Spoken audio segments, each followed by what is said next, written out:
Welcome to the Near Memo, a weekly conversation about search, social, and commerce. What happened, why it matters, and the implications for local. Mike Blumenthal and his discussion of the FTC's complaint this week against HomeAdvisor for deceiving and manipulating small businesses. So tell us about that, Mike. So in the words of the FTC, they said that HomeAdvisor has been cheating SMBs for years. This is their language, not mine. It's quite aggressive language. They issued a 3-count complaint that HomeAdvisor misrepresented the quality, characteristic, and sources of leads.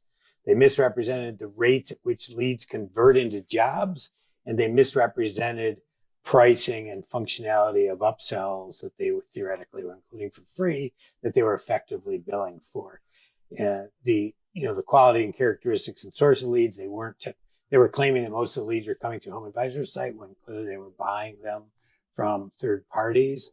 The leads often were not in the area that they were supposed to be in, that the small business had said they wanted them in, and that often they didn't convert well. And when they were not good leads, or they were bad because they were outside the parameters set, you theoretically could call HomeAdvisor and get a credit, but apparently we don't know the exact percentage because it was redacted along with 60% of the complaint.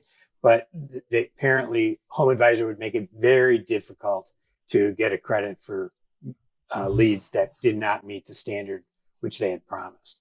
And so they're facing a 14-day countdown to them having to respond to this complaint, at which point, if they don't, and they have said to me in their media release, they're going to fight this to the nail because the FTC doesn't understand how vibrant small business America works. So at the end of 14 days, then it will go to a adjudication if they don't settle adjudication in front of Administrative law judge. Thank you. Well, one question I have is how much might this be worth? Let's say the FTC's complaint is proven. Either there's a settlement is a kind of an X variable, but let's say it's proven in an adversarial proceeding, an administrative proceeding. Is there any sort of estimate of what HomeAdvisor might be compelled to do or pay in this situation? There is an estimate in the complaint about the amount of money that it costs these businesses in bad leads, but it's redacted, so I can't tell you the amount, along with a lot of other stuff. Well, it could be quite substantial, wouldn't you think? Yes, and the FTC, this is how they work. They take very high-profile cases that they can put a number on that's visible and compelling. They don't, they're short-staffed and underfunded, and they only take cases where they can make a great case and have a big number to attach to it. So make an example, as it were. Make an example, yes. It's a bully pulpit more than it is in true enforcement. And I believe it is a big amount of money.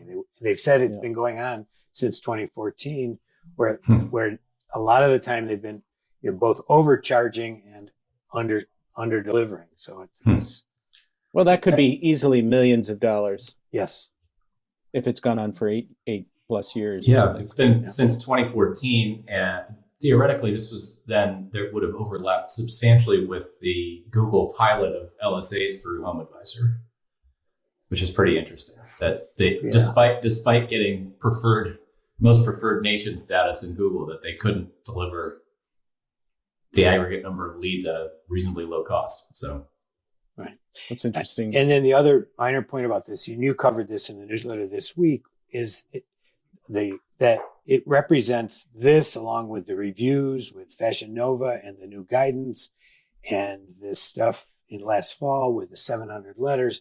You also pointed out in the newsletter the fact that they were in cases of companies abusing, like I think it was Clearview or who was it? I don't remember, but where one of the resolutions that the FTC is coming to is they're telling some of these companies to destroy the data and the algorithm that created the data.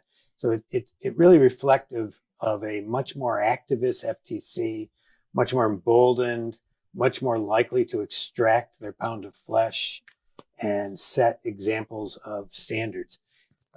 obviously over the last 20 years, capitalism has largely gone off the rails, and they're trying to put guardrails in place for a system that obviously, I mean, even whatever we want to say about capitalism, I mean, the idea of ethical behavior toward customers, I think, is really an important principle that they're trying to vindicate and consumers in Right. in a different and towards context. small businesses. The FTC, the Right. HomeAdvisor case is strictly about small business, so it's Right. both. And Thanks for joining David, Mike, and Greg. To stay on top of the latest developments in local, subscribe to our newsletter at nearmedia.co. We'll see you next week.